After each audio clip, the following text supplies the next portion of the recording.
Welcome to Void of Fears, where the line between reality and nightmares blur with every tale. What you're about to hear has happened to someone, somewhere, perhaps even someone just like you. Our community continues to grow, and now we're reaching for 100,000 subscribers. If these glimpses into the unknown call to you, please consider subscribing. Now let's dive into tonight's story.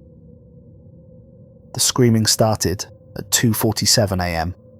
Commander Vincent Lawson jerked awake in his Houston apartment, drenched in sweat, heart hammering against his ribs. The nightmare was always the same: darkness beneath the lunar surface, something vast and alien watching him through the black.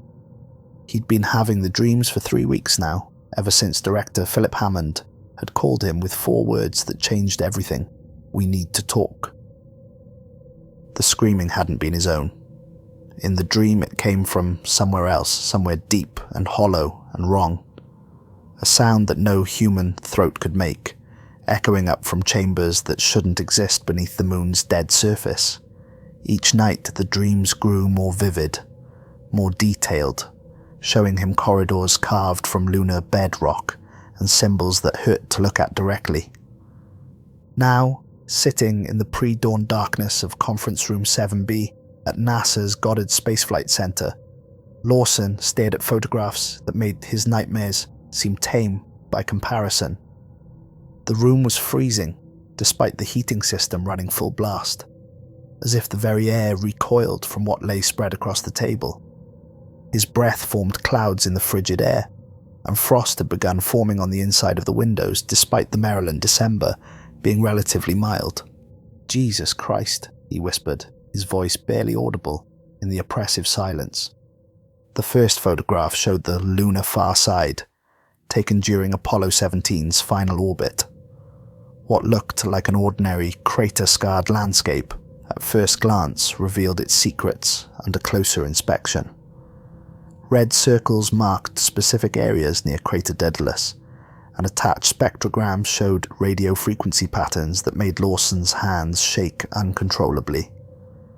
The signals weren't random cosmic noise. They pulsed in deliberate intervals, 47 minutes and 32 seconds apart, with complex internal structures that suggested not just intelligence, but ancient intelligence.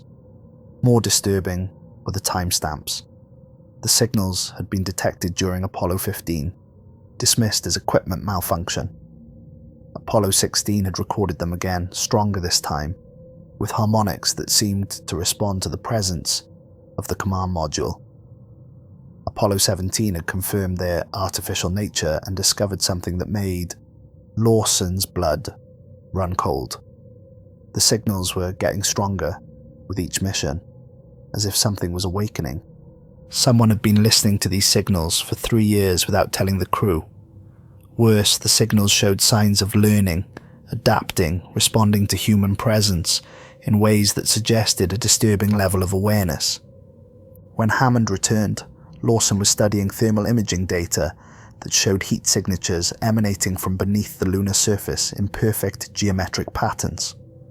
The patterns were too complex to be natural, too precise to be accidental. They formed a network that spanned the entire far side of the moon, with interconnected nodes that pulsed in synchronization with the radio signals. "How long have you known?" Lawson asked, without looking up, his voice hollow with the weight of terrible understanding.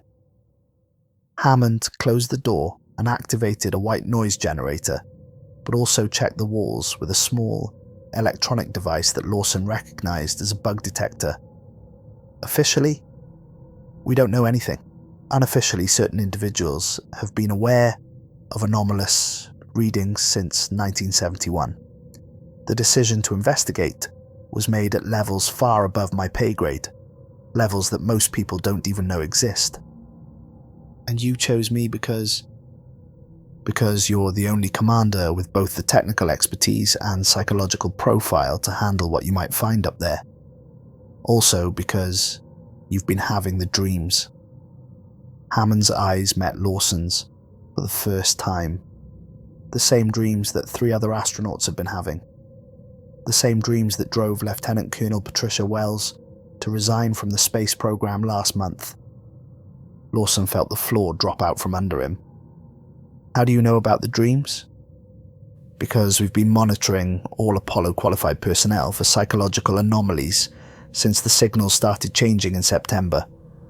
The dreams aren't random, Vincent. They're being sent. Hammond pulled out a file that was thicker than the first one, marked with classifications Lawson had never seen before.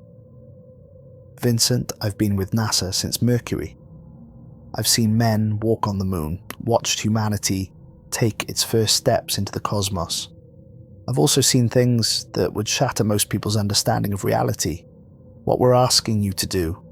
This could change everything we understand about our place in the universe, or it could end human civilization as we know it. Lawson studied the older man's face.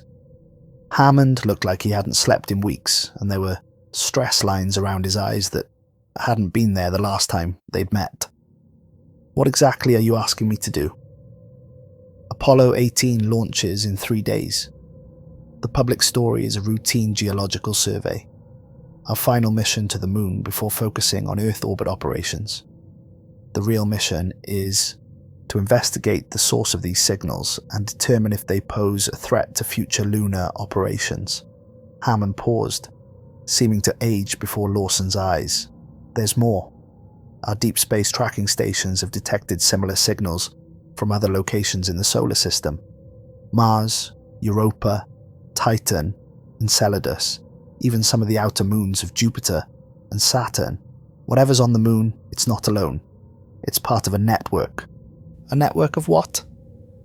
That's what you're going to find out, but Vincent, I need you to understand something. This mission is compartmentalized beyond anything we've ever done. Only 12 people on Earth know the real purpose of Apollo 18. The crew of Apollo 17 was debriefed under national security protocols and sworn to secrecy about what they detected. They're being monitored around the clock to ensure their silence. The next 48 hours blurred together in a haze of mission briefings, equipment checks, and psychological evaluations that probed deeper into Lawson's mind than any previous testing. The evaluations weren't just about his fitness for the mission. They were mapping his psychological responses to stress, fear, and the unknown. Dr. Elizabeth Morrison, the NASA psychiatrist, conducting the tests, seemed particularly interested in his dreams and his ability to maintain rational thought under extreme stress. Commander Lawson, she said during their final session, I need you to understand that this mission may require you to make decisions that contradict everything you've been trained to do. Your ability to think clearly when confronted with the impossible may determine not just the success of the mission, but the survival of everyone on board. What kind of impossible? The kind that makes trained astronauts resign from the space program rather than face it again. Lawson was paired with 2 astronauts he'd never worked with before. Lunar Module pilot Gregory Whitmore, a former Navy test pilot with a reputation for unflappable calm and an IQ that tested in the genius range, and Command Module pilot Derek Foster, a brilliant engineer who had designed some of the navigation systems they'd be using, but who seemed increasingly nervous as launch day approached. Foster's nervousness wasn't the usual pre-mission jitters. It was the behavior of someone who knew more than he was supposed to. During their final crew briefings, Lawson noticed subtle changes in the standard procedures. Equipment manifests included items that weren't in any of the manuals he'd studied. Radio protocols had been modified with encryption codes he'd never seen. Most disturbing, their mission timeline included several hours marked simply as contingency operations, time blocks with no specific activities assigned. Their final briefing came from a man who introduced himself only as Mr. Brennan, speaking with the quiet authority of someone accustomed to being obeyed, without question. He arrived at the briefing room with 2 other men who never spoke, never introduced themselves, and never took their eyes off the astronauts throughout the entire session. Gentlemen, what I'm about to tell you is classified at the highest levels of government. This information is known to fewer than 20 individuals worldwide, including the President and select members of the Joint Chiefs of Staff.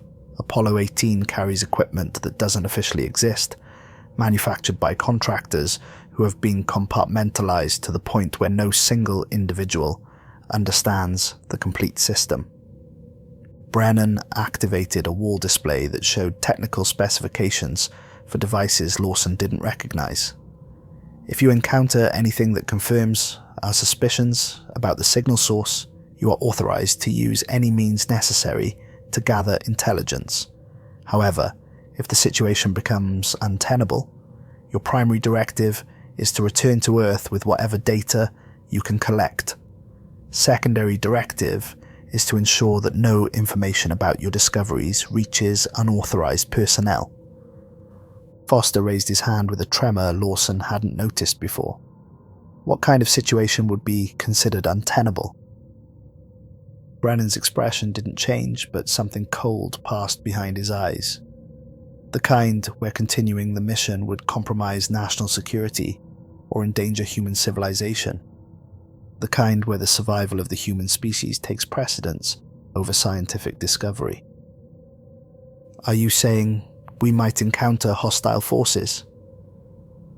I'm saying you might encounter forces that make human concepts of hostility irrelevant. One of the silent men handed Brennan a sealed envelope. Commander Lawson, this contains your final orders. They are to be opened only if you encounter evidence of non-terrestrial intelligence. The orders are signed by the President and countersigned by the Secretary of Defense. You will follow them without question, regardless of your personal feelings about their content. Launch day arrived with typical Florida humidity and a crowd of journalists covering what they believed was NASA's final lunar mission. The launch pad was surrounded by more security than Lawson had ever seen, with personnel from agencies he couldn't identify mixed in with the usual NASA technicians. Walter Cronkite's familiar voice carried across the nation as the Saturn V rocket lifted off at 3:47 in the afternoon, carrying 3 men toward a rendezvous with the unknown. But even Cronkite didn't know that the rocket carried modifications that had never been publicly disclosed. Hidden in the service module were transmitters, powerful enough to reach Earth from anywhere in the solar system, recording devices with capacity far beyond anything NASA had previously deployed, and other equipment whose purpose remained unclear, even to the astronauts who would use it. The first indication that something was fundamentally wrong came during their second day in space. Foster was running routine system checks when he discovered an encrypted data package in their computer system, accessible only after they had passed the point of no return.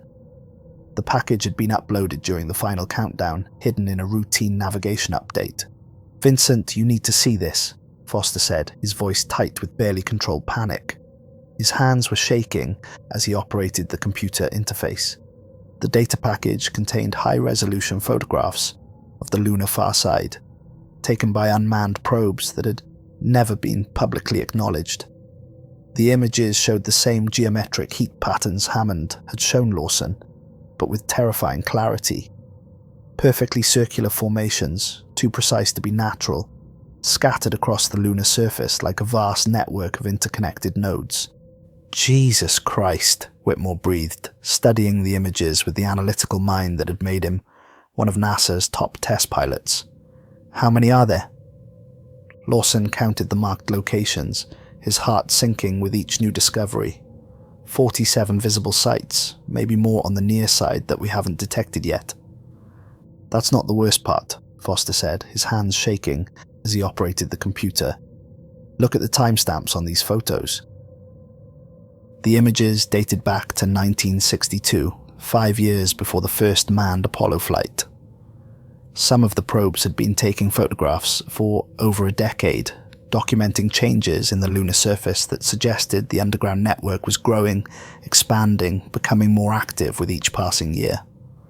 The government had known about the lunar anomalies for over a decade, watching and waiting while astronauts unknowingly flew past evidence of non-human intelligence.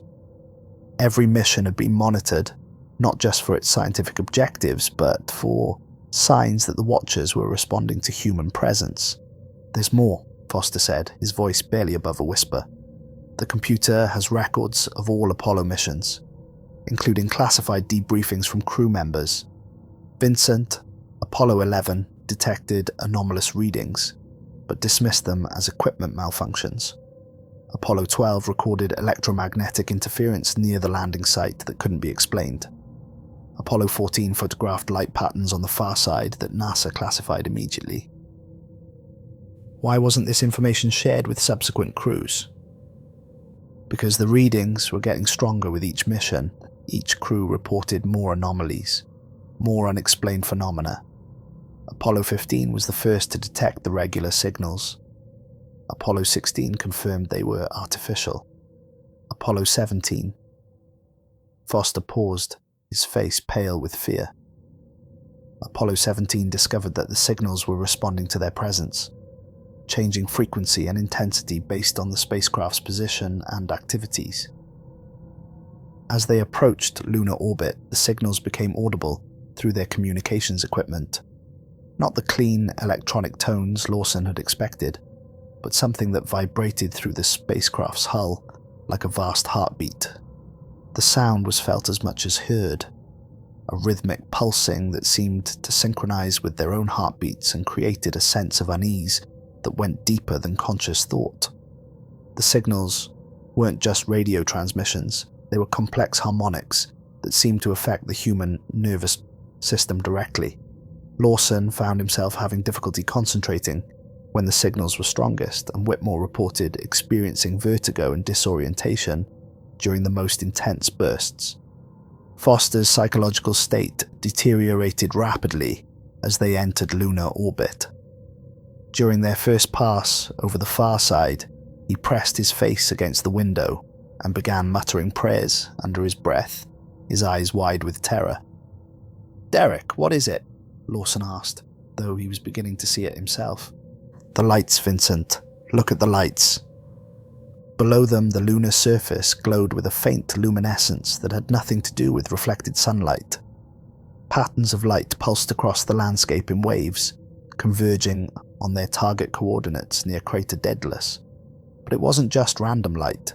The patterns were clearly artificial, forming geometric shapes that shifted and changed as they watched. "Mission Control, we have visual confirmation of surface luminescence on the far side," Lawson reported. "The patterns appear to be responding to our orbital position." Mission Control's voice crackled through the speakers after a longer delay than usual. "Apollo 18, maintain radio silence during farside passes until further notice. We're detecting electromagnetic interference that could compromise your communications." But Lawson suspected the real reason for radio silence was to prevent anyone from overhearing what they might discover. The mission had moved beyond scientific exploration into something that required absolute secrecy. During their third orbit, the patterns on the surface became more active, more complex. Whitmore used the orbital telescope to capture detailed images, and what they saw defied explanation. The light patterns weren't just random energy discharges, they were forming symbols, messages, mathematical relationships that suggested a level of intelligence far beyond human understanding. "Vincent, these patterns, they're teaching us," Whitmore said, his voice filled with awe and terror. "They're showing us mathematical concepts, astronomical relationships, physical laws. But the mathematics is more advanced than anything we've developed. It's like a primer, an introduction to concepts we don't even have words for." The lunar module, Challenger, separated from the command module Explorer right on schedule, but the descent towards the surface felt like falling into an abyss. The target coordinates appeared normal from orbit, but as they descended below 1,000 feet, the landscape revealed its secrets in increasingly disturbing detail. A perfect circle had been carved into the lunar surface, 50 meters in diameter, with edges so precise they could have been drawn with a compass. The regolith within the circle had been removed or displaced, revealing the bedrock beneath. But it wasn't empty bedrock. Symbols covered every inch of the exposed surface, glowing with the same faint luminescence they'd observed from orbit. The symbols weren't just carved into the surface, they seemed to be part of the rock itself, as if the lunar bedrock had been transformed at a molecular level to create the patterns. As they descended closer, Lawson realized that the symbols were three-dimensional, extending deep into the bedrock in complex fractal patterns that hurt to look at directly. Mission Control, we have visual confirmation of a significant surface anomaly, Lawson reported. Perfectly circular excavation, diameter approximately 50 meters. The exposed bedrock shows evidence of artificial modification extending to unknown depth. The response came after an unusually long delay. Roger, Apollo 18. Proceed with investigation. Document everything. Use the special equipment as necessary. The special equipment included recording devices and sensors that weren't in any manual Lawson had studied. Some of the devices seemed designed to measure phenomena that mainstream science didn't acknowledge. Electromagnetic fields that interacted with human consciousness, gravitational anomalies that operated outside known physics, energy patterns that suggested the manipulation of space-time itself. Their first steps on the lunar surface felt different from previous missions. The silence was oppressive, broken only by the sound of their own breathing and the occasional crackle of radio static. But there was something else, a subsonic vibration that seemed to come from deep beneath their feet, so low that it was felt rather than heard. As they approached the circular formation, Lawson noticed that the symbols carved into the bedrock seemed to shift and change when viewed from different angles. It wasn't an optical illusion. The symbols were actually rearranging themselves, responding to their presence in ways that defied every law of physics he understood. Whitmore, are you getting readings on this? Like nothing I've ever seen. Massive electromagnetic signatures, but they're not coming from the surface. Whitmore adjusted his instruments, his voice tight with concentration and growing fear. Vincent, these readings suggest a large hollow space, approximately 30 feet below us. But that's not the strange part. The cavity extends beyond the range of our equipment, and the walls appear to be perfectly smooth, too smooth for any natural formation. They spent the next 6 hours carefully documenting the symbols and taking measurements. The patterns were clearly artificial, but unlike any human writing system or mathematical notation. Some symbols seemed to represent astronomical objects, stars, planets, orbital mechanics, but using conventions that suggested a completely different understanding of cosmic relationships. Others defied interpretation entirely, showing concepts that human language had no words for. Ground-penetrating radar confirmed Whitmore's readings and revealed something even more disturbing. The vast chamber beneath them wasn't just a hollow space. It was part of an extensive network of tunnels and caverns that extended for miles in all directions. The network was too regular, too purposeful to be natural. It had been constructed, engineered, designed by something with capabilities far beyond human technology. Mission Control, we've located what appears to be an entrance to a subsurface structure. The structure appears to be part of an extensive underground network, requesting permission to investigate. The delay was longer this time. When the response came, it was from a different voice, someone with authority that even Mission Control deferred to. Apollo 18, you are authorized to proceed. Exercise extreme caution and maintain continuous telemetry. If you encounter any evidence of current activity, withdraw immediately and await further instructions. It took them another 4 hours to locate the entrance, hidden beneath a layer of regolith that had been deliberately placed to conceal it.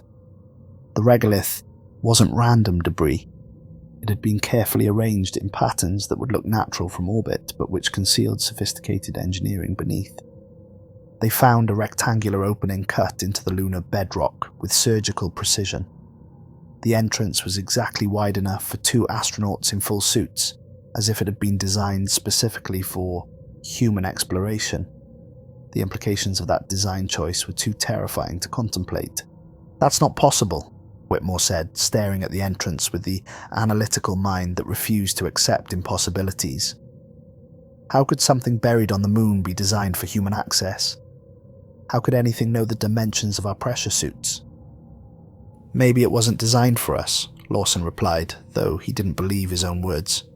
"Maybe it was designed for whoever built it, and they happened to be our size." But even as he said it, he knew it wasn't true. The entrance had been designed for humans, which meant that whoever built it had been studying humanity for a very long time. The entrance led to a ramp that descended into complete darkness. Their helmet lights revealed smooth walls covered in the same glowing symbols they'd found on the surface, but these were different. They seemed to pulse with a rhythm that matched the signals they'd been detecting, and looking at them for too long caused headaches and disorientation. "Vincent, I'm reading atmosphere down here," Whitmore said, checking his instruments with disbelief. "Impossible as it sounds, there's a breathable atmosphere in this chamber." "That's impossible. The moon has no atmosphere." "Tell that to my instruments. Nitrogen, oxygen, trace gases. Almost identical to Earth's atmosphere at sea level, but with isotopic ratios that don't match any known terrestrial source." The atmosphere wasn't just breathable, it was perfect for human respiration, as if it had been specifically designed to support human life. The temperature was also carefully controlled, maintaining exactly the range that humans found comfortable, despite being hundreds of feet below the lunar surface. They descended the ramp for what felt like hours, though their suit chronometers indicated only 20 minutes had passed. Time seemed to move differently in the chamber, flowing at a rate that didn't match their experience or their instruments. The chamber opened into a vast underground space that defied every assumption about lunar geology. The walls curved away into darkness, suggesting a dome-shaped structure hundreds of meters across. But the engineering was beyond anything humans had achieved. The walls were perfectly smooth, with no tool marks or construction joints, as if the entire chamber had been carved from solid rock by forces that operated outside known physics. But it was the center of the chamber that made them both freeze in terror. A raised platform supported a structure that seemed to bend reality around itself. Not quite crystalline, not quite metallic. It appeared to be made of a substance that absorbed light rather than reflecting it. The structure was surrounded by what looked like a control station, with surfaces that glowed with soft bioluminescence, and geometric patterns that seemed to move when observed peripherally. "My God," Whitmore whispered. "Vincent, what is this place?" Before Lawson could answer, proximity sensors on the structure activated. The chamber filled with a low, harmonic tone that seemed to come from the walls themselves, resonating through their bones and creating vibrations they felt in their hearts and lungs. Holographic displays materialized around the central platform, showing star charts and astronomical data that made their hearts race with implications too vast to comprehend. "We're not alone," Lawson said, his voice barely audible. "We've never been alone." The holographic displays cycled through a presentation that lasted over an hour, but which felt like days due to the temporal distortion in the chamber. Star maps showing their solar system, but not as it appeared in 1974. The planetary positions were different, ancient, cycling through millions of years of orbital mechanics with precision that demonstrated observation spanning geological ages. Earth's moon appeared in each display, always marked with the same symbols they'd found on the surface, but the displays showed the moon's history from an external perspective, as if the observers had been present for the entire 4 billion year evolution of the Earth-Moon system. Then came the images that shattered their understanding of human history and their place in the universe. Earth, but not the Earth they knew. Primitive landscapes populated by early hominids, shown with documentary precision that could only come from direct observation. The displays showed these early humans being watched, studied, documented as they evolved from primitive apes to modern humans. Ancient civilizations rose and fell, while silent watchers recorded everything. Egyptian pyramids under construction with human workers unknowingly being observed by intelligences that understood the mathematical principles behind the monuments better than their builders. Roman legions marching across Europe while their movements were tracked and analysed. Medieval castles rising from farmland as human technology slowly advanced under watchful eyes. Industrial Revolution smokestacks pumping carbon into the atmosphere, while the watchers documented humanity's first steps toward technological civilization.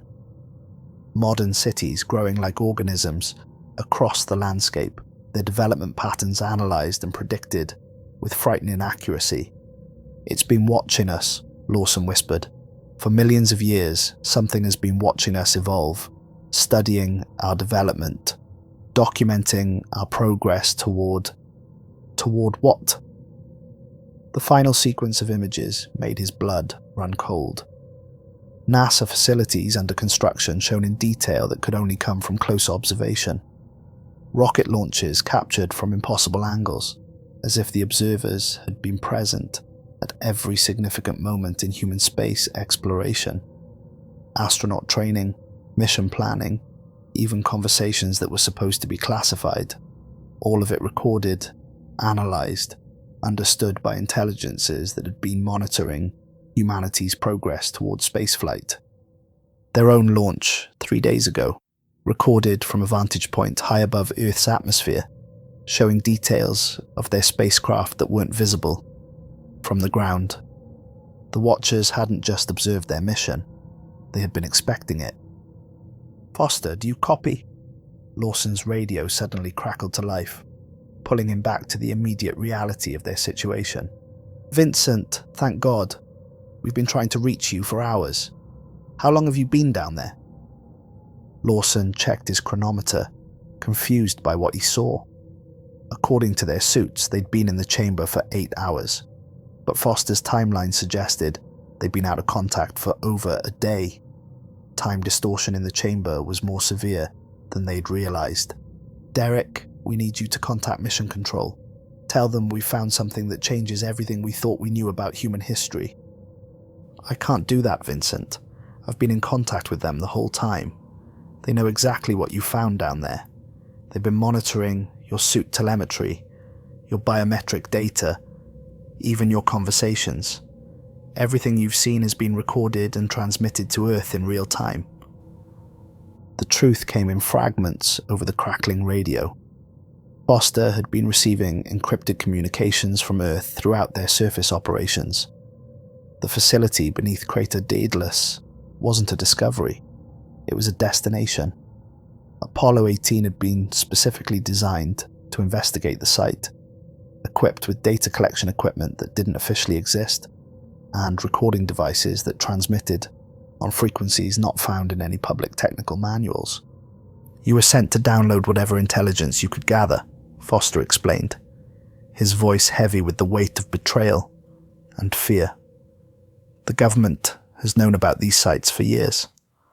Apollo 18 isn't an exploration mission, it's a retrieval operation. Everything you're seeing down there has been anticipated, planned for, prepared for." But the alien archive wasn't finished with its revelations. As they connected their specialized equipment to the central platform, new holographic displays activated. These showed not just Earth's past, but projections of its future, probabilistic models that demonstrated a level of predictive capability that bordered on omniscience. Humanity spreading across the solar system, developing technologies that would allow interstellar travel, reaching a level of technological sophistication that would make them capable of threatening other civilizations. But the projections also showed darker possibilities: nuclear warfare, environmental collapse, technological stagnation, all analysed with clinical precision. And when humanity crossed certain technological thresholds, when they developed capabilities that posed potential threats to other civilizations, the Watchers would reveal themselves and make contact. Not as friendly visitors, but as judges evaluating whether humanity deserved to survive its transition to a spacefaring species. "Vincent, they're not just studying us," Whitmore said, his voice filled with awe and terror. "They're waiting for us to mature as a species. When we're ready for contact, when we've proven ourselves worthy of survival, they'll make themselves known. But if we fail their evaluation..." The implications were staggering. Humanity wasn't alone in the universe, but it also wasn't free to develop without oversight. The Watchers had been patient for millions of years, content to observe and record while their subjects evolved toward a moment of cosmic significance. But that patience had limits, and those limits were rapidly approaching. "Mission Control, this is Apollo 18, Lawson transmitted. "We've successfully interfaced with the alien archive. Data download is in progress. The implications of what we've found here are beyond anything we anticipated." The response came immediately, but from a different voice than their usual flight director. "Roger, Apollo 18, when download is complete, you are to activate the demolition charges and neutralize the site. This is a direct order from the highest levels of government." Lawson's blood turned to ice. "Repeat, Mission Control. Did you say demolition charges?" "Affirmative. The facility must be destroyed to prevent compromise of classified information. You'll find the charges in Equipment Bay 7. They are sufficient to collapse the entire underground network." They'd been carrying nuclear demolition charges without knowing it, hidden in equipment bays they hadn't been told to inspect. The government's plan wasn't just to study the alien archive, it was to destroy the evidence and maintain the secret at any cost, even if it meant eliminating humanity's first confirmed contact with extraterrestrial intelligence. "I won't do it," Whitmore said, disconnecting his equipment from the archive. "Humanity has a right to know we're not alone. This changes everything. Our understanding of our place in the universe, our relationship with other intelligent species, our entire future as a civilization." "Gregory, we have our orders. These come from levels of authority we can't even imagine." "Orders from people who've been lying to us since the beginning of the space program. How many astronauts have flown past these sites without knowing what they were seeing? How many opportunities for peaceful contact have been lost because a few men in Washington decided the world isn't ready for the truth?" An urgent recall came from Mission Control before Lawson could respond. Other agencies were now involved in the mission. Agencies with authority that superseded NASA, the military, even congressional oversight. They had minutes, not hours, to complete their objectives and return to orbit. As they prepared to leave the chamber, Lawson made a decision that would haunt him for the rest of his life. He activated the archive's final protocol, a data burst transmission that would scatter copies of the alien records across dozens of deep space monitoring stations on Earth. If the government wanted to suppress the truth, they would have to work for it. But the archive had one final revelation. As the data transmission completed, new displays activated, showing the locations of similar facilities throughout the solar system. Mars harbored 3 such installations. Europa contained an underwater complex that dwarfed the lunar facility. Titan, Enceladus, even the moons of the outer planets, all of them hosted monitoring stations that had been operating for millions of years. The solar system wasn't just under observation, it was occupied by a network of intelligences that had been present since before human civilization existed. Earth wasn't an isolated world developing in cosmic solitude, it was a laboratory, and humanity was the experiment. The ascent from the chamber felt like emerging from a dream into a nightmare. The lunar surface above them was no longer the dead, airless world they'd known. Lights pulsed across the landscape in all directions, dozens of similar facilities awakening in response to their intrusion. The Watchers were no longer content to remain hidden. The pattern of lights revealed the true scope of the lunar installation. What they had explored was just one node in a network that covered the entire far side of the moon. Hundreds of facilities interconnected by underground tunnels, all activated and responding to their presence with increasing intensity. Jesus Christ, Whitmore breathed, staring at the transformed landscape. How many of them are there? Enough, Lawson replied, his voice hollow with the weight of cosmic insignificance. More than enough to monitor every aspect of human development. More than enough to intervene if they decide we're a threat. The rendezvous with Foster in lunar orbit was tense. Their command module pilot looked like he'd aged a decade in the past day, his face drawn with exhaustion and stress that went beyond normal mission fatigue. They briefed me on everything while you were down there, Foster said quietly. Vincent, they're tracking similar signals from Mars, Europa, Titan, even Pluto. The entire solar system is under surveillance by a network of intelligences that make our technology look like stone tools. How long have they known? Since the beginning. Every space mission, every satellite launch, every deep space probe has been monitored by intelligences that have been watching us since before human civilization existed. The government has been in contact with them for years through intermediaries, people who have been chosen to serve as liaisons between our species. Contact? What kind of contact? Limited communication through mathematical protocols. The Watchers have been sending messages about humanity's development, warnings about our technological progress, assessments of our readiness for contact. The government has been receiving guidance about which technologies to develop and which to suppress, which discoveries to publicize and which to classify. The return journey to Earth passed in relative silence, each man lost in contemplation of what they'd witnessed. The Lunar Archive had fundamentally changed their understanding of humanity's place in the universe, but they were forbidden from sharing that knowledge with anyone. But the silence was punctuated by encrypted communications from Earth that revealed the true scope of the conspiracy. Government facilities around the world were detecting increased activity from monitoring stations throughout the solar system.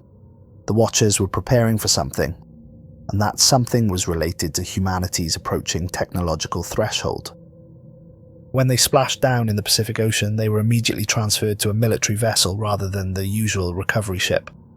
The quarantine wasn't for biological contamination, it was for security debriefing by individuals who made their previous handlers look like low-level bureaucrats.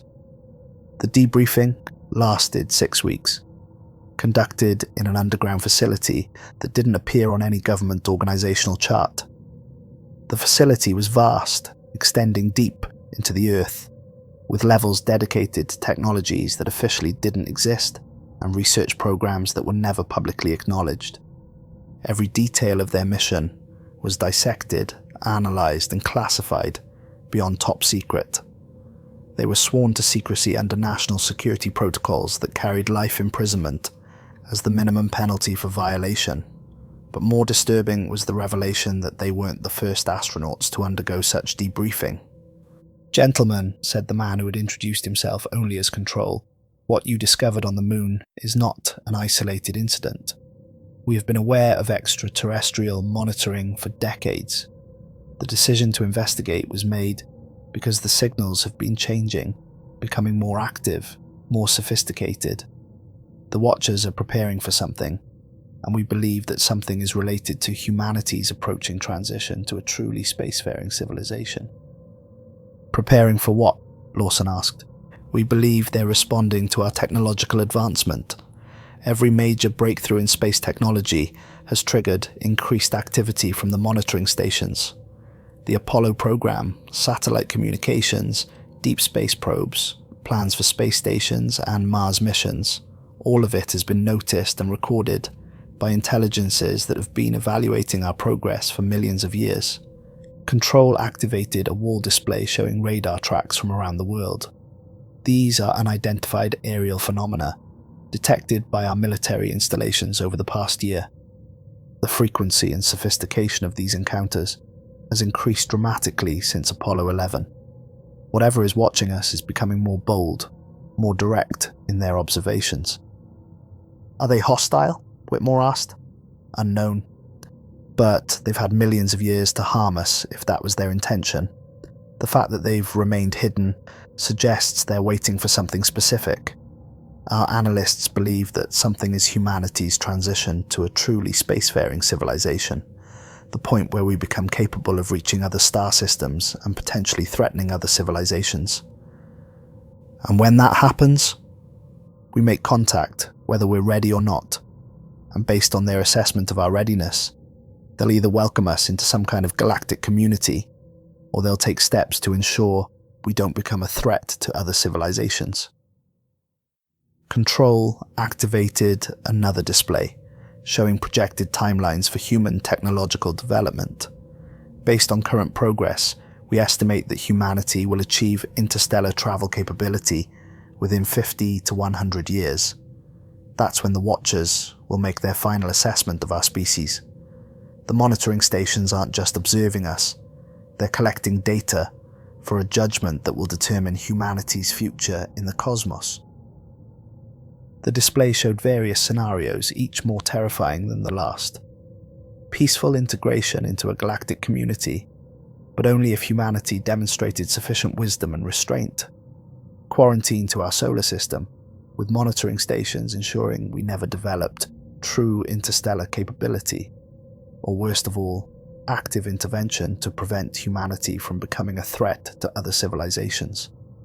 The Watchers have done this before, Control continued. Archaeological evidence suggests that Earth has hosted multiple intelligent species over geological time. Civilizations that reached technological advancement and then suddenly disappeared from the fossil record.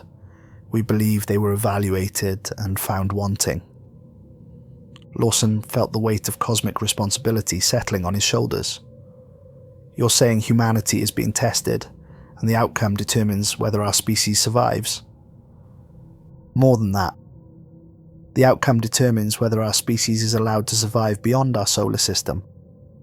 The Watchers have been patient for millions of years, but their patience has limits. Every step we take toward true spacefaring capability is monitored, analysed, and evaluated against criteria we don't fully understand. The briefing continued for days, revealing layer after layer of hidden knowledge. Government scientists had been working for decades to decode the mathematical messages received from the monitoring stations. They had learned that the Watchers operated according to principles that transcended individual planetary civilizations. They were gardeners tending a cosmic garden, ensuring that dangerous species didn't spread beyond their worlds of origin. The messages we've received suggest that the Watchers have been active for millions of years, monitoring and evaluating countless civilizations throughout the galaxy. Some species pass their evaluation and are welcomed into a larger community of intelligence. Others fail and are contained or eliminated.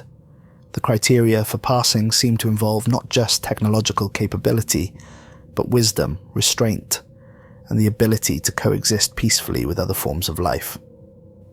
Dr. Morrison, the NASA psychiatrist who had evaluated Lawson before the mission, was present for the final briefing sessions. Commander Lawson, the psychological profiles we developed for you and your crew weren't just for mission fitness. They were part of a larger study to understand how humans react to contact with non-human intelligence. Your responses, your decision-making under stress, your ability to maintain rational thought when confronted with the impossible.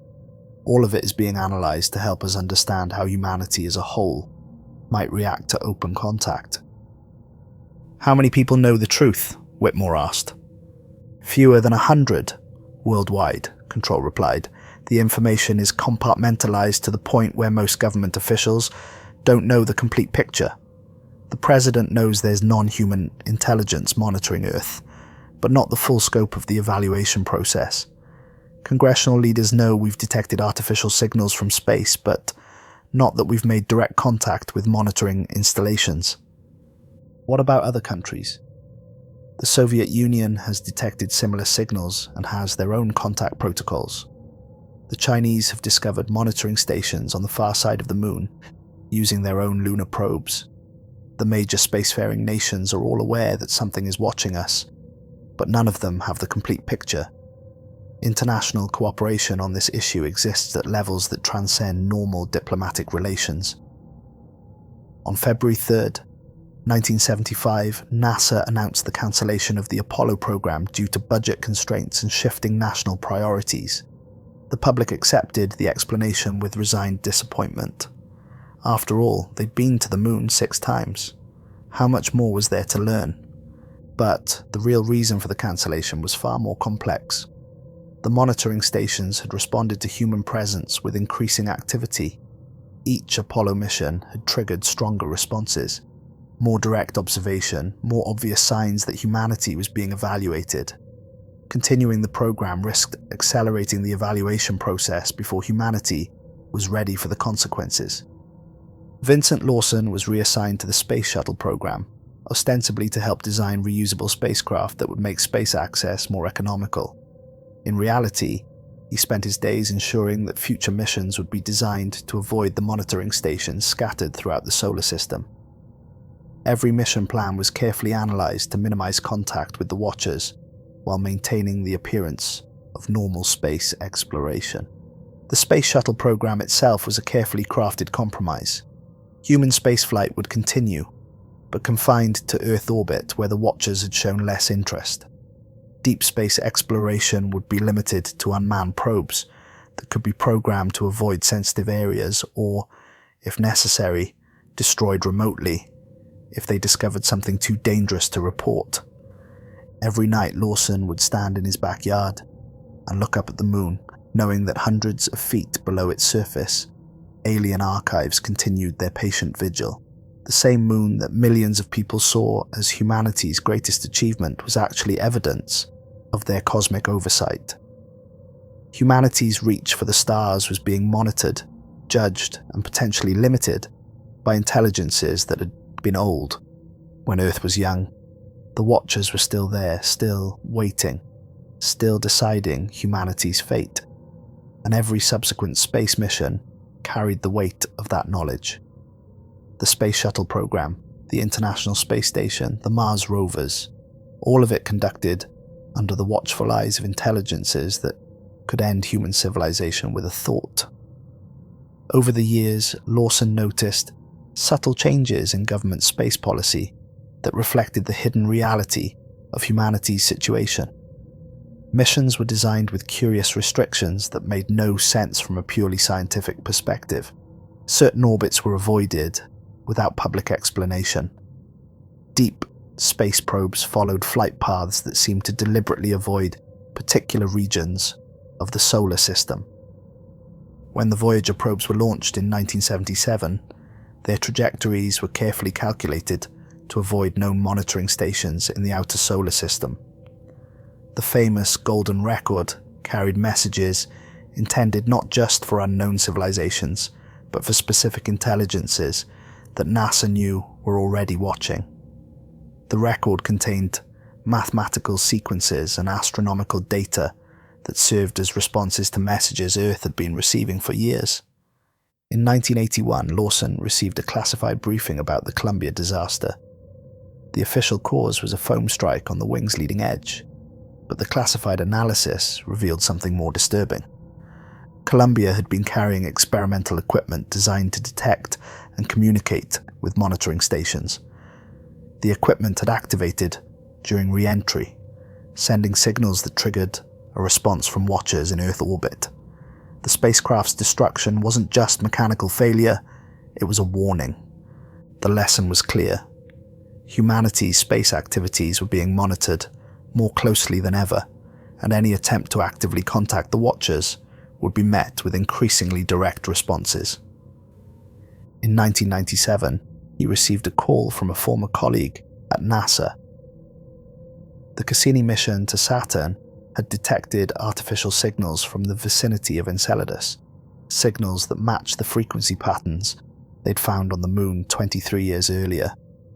But these signals were different, more complex, more urgent, as if the Watchers were preparing for something significant.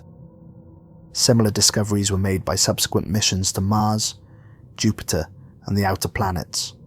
Each probe sent back data that confirmed the scope of the monitoring network while revealing its increasing activity. The Watchers weren't just maintaining their vigil, they were actively preparing for humanity's approaching evaluation. Mars Global Surveyor detected geometric patterns on the Martian surface that matched those found on the Moon. The Mars Pathfinder mission recorded radio signals from beneath the planet's surface that suggested vast underground installations. When the Mars Polar Lander was lost during its descent in 1999, classified analysis suggested it had been destroyed by the same forces that were monitoring human space activities. The solar system wasn't just under surveillance, it was occupied by a network of intelligences that had been present since before human civilization existed. Every planet, every major moon, every strategic location in the solar system hosted monitoring stations that tracked humanity's progress toward the stars. But the most disturbing discovery came in 2001, when the Near Shoemaker probe detected artificial structures on the asteroid Eros. The asteroid wasn't just a chunk of rock, it was a disguised monitoring station positioned to observe Earth from an optimal vantage point. Analysis of the data revealed that dozens of asteroids in Earth's vicinity were actually camouflaged observation posts, some of which had been active for thousands of years. Humanity wasn't just being watched from distant locations, they were surrounded by observers, positioned to monitor every aspect of human development. The Watchers had been present throughout human history, recording the rise and fall of civilizations, documenting technological progress, and preparing for the moment when humanity would either join the cosmic community or be eliminated as a threat. Lawson retired from NASA in 2001, taking with him the burden of knowledge that would never be shared with the public. He spent his final years writing memoirs that he knew could never be published, documenting the truth about humanity's first encounter with extraterrestrial intelligence and the ongoing evaluation that would determine the species' future. His memoirs revealed details that even the classified briefings hadn't covered. The Watchers weren't just observers, they were active participants in human development, subtly influencing technological progress through inspirational dreams, mathematical insights, and scientific breakthroughs that seemed to come from nowhere. Many of humanity's greatest scientific advances had been guided by intelligence that operated beyond human understanding. Einstein's theories of relativity, Tesla's electrical innovations, the development of quantum mechanics, all of it had been influenced by subtle contact with the monitoring network. Humanity's rapid technological advancement in the 20th century wasn't just natural evolution, it was guided development, preparing the species for the evaluation that would determine their cosmic future. But the guidance came with a price. Every technological advance brought humanity closer to the threshold where they would either be accepted into the galactic community or eliminated as a threat. The Watchers were preparing humanity for a test that would determine the survival of the entire species.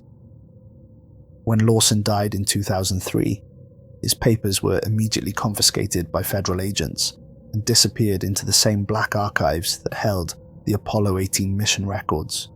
But the truth couldn't be suppressed forever, and signs of the Watchers' presence were becoming increasingly difficult to hide.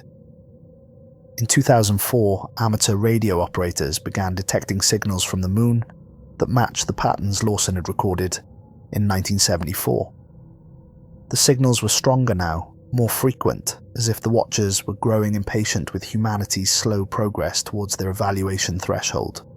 Similar signals were detected from Mars in 2008, from Europa in 2012, from Titan in 2015. Each discovery was quickly classified and removed from public discussion, but the pattern was clear to anyone willing to see it. The Watchers were preparing for something, and that something was connected to humanity's approaching technological maturity. The 2003 Columbia disaster had been just the beginning. The 2011 loss of the Mars Observer, the 2016 failure of the ExoMars Schiaparelli lander, the 2019 crash of Israel's Bereshit lunar probe, all of them showed signs of external interference when classified analysis was applied. The Watchers were becoming more direct in their responses to human space activities, more willing to intervene when missions approached sensitive areas.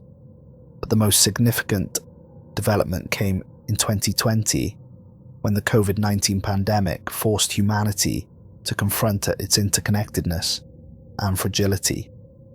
Classified analysis revealed that the pandemic's spread pattern matched predictive models found in the lunar archive, suggesting that the Watchers had been anticipating and possibly influencing global events to test humanity's response to existential threats. The pandemic served as a preview of the evaluation humanity would face when they reached true spacefaring capability. How would the species respond to a threat that required global cooperation? Could humanity overcome national, cultural, and ideological differences to work together for survival? The Watchers were watching, recording, and analysing every aspect of the human response. Today, as humanity stands on the brink of returning to the moon through the Artemis program, those who know the truth wait with growing apprehension. The official mission objectives speak of establishing a permanent lunar presence, mining resources, and preparing for Mars exploration. But the real purpose of returning to the moon remains classified at the highest levels of government. Somewhere in the depths of Washington's most secure facilities, plans are being made for humanity's second encounter with the Watchers. This time, they won't be surprised. The monitoring stations have been active for decades, analysing human technological progress and preparing for the moment when direct contact becomes inevitable. The Artemis missions are designed not just to establish a lunar base, but to make contact with the monitoring network under controlled conditions. Humanity's evaluation is approaching, and government leaders believe that proactive contact is preferable to waiting for the Watchers to reveal themselves on their own terms. But the classified briefings reveal a terrifying reality. Humanity may not be ready for the evaluation. Global conflicts continue to rage, environmental destruction accelerates, and technological advancement outpaces wisdom and restraint. The Watchers have been monitoring human behaviour for millions of years, and recent developments may not meet their criteria for species maturity. The James Webb Space Telescope, launched in 2021, carries instruments that officially search for exoplanets and early galaxies. Unofficially, it monitors the Watchers' communications network, detecting signals that suggest increasing activity throughout the solar system. The Watchers are preparing for humanity's evaluation, and the results may determine whether the species survives its transition to spacefaring capability. Recent classified communications from monitoring stations suggest that humanity's evaluation period is ending. The Watchers have collected sufficient data about human behaviour, technological capability, and species maturity. The final assessment is being prepared, and the results will determine humanity's future in the cosmos. The question isn't whether we'll make contact with extraterrestrial intelligence. The question is whether we'll survive it. Vincent Lawson took many secrets to his grave, but the most important one remains hidden in plain sight. Every night, when you look up at the moon, you're seeing the closest outpost of a civilization that has been watching humanity since before we learned to make fire. They're still there, patient and eternal, waiting for us to cross the threshold that will change everything forever. And when that day comes, which may be sooner than most people realize, we'll finally understand why Apollo 18 was really cancelled. We didn't stop going to the moon because we'd learned everything there was to learn. We stopped going because we learned we weren't alone. And now, as humanity prepares to return to the lunar surface, the Watchers are ready to reveal themselves at last. The silent orbit is ending, and contact is inevitable. The only question is whether humanity is ready for the truth that Vincent Lawson died protecting, and whether we'll pass the evaluation that will determine our species' right to exist among the stars. The countdown to judgment has already begun.